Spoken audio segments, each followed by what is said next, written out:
This is a SPAC that it hasn't identified its target yet, but there's a very familiar name associated with this one as well.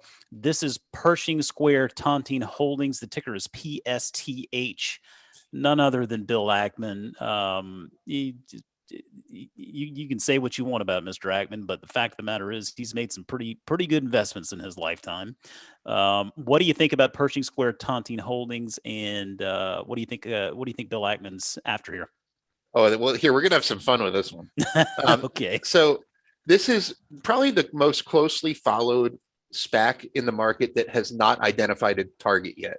Right. And for good reason. It's the biggest one. Yeah. This one raised over $4 billion in its IPO. So Bill Ackman has a blank check with $4 billion written on it to go shopping with. It's the biggest SPAC by far in the market, including the one that acquired Lucid. So that could be a good and bad thing. It's good in the sense that it allows the company to go after targets that other SPACs can't. Other SPACs can't conceivably go after a $50 billion company or something like that. It's bad in the sense that it limits it to big companies.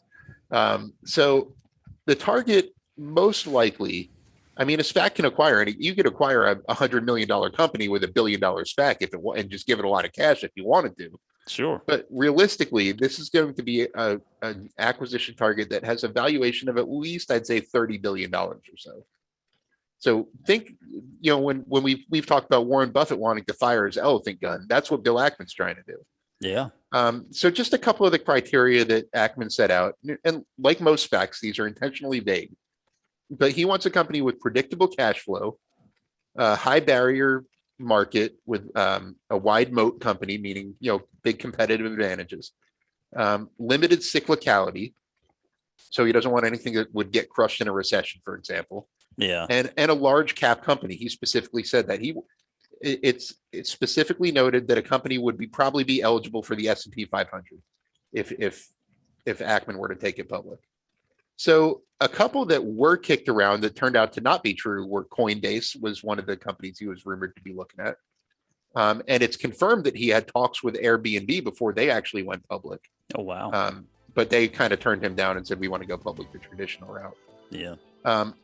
So the $1 million or the multi-billion-dollar question here is, what is Bill Ackman targeting?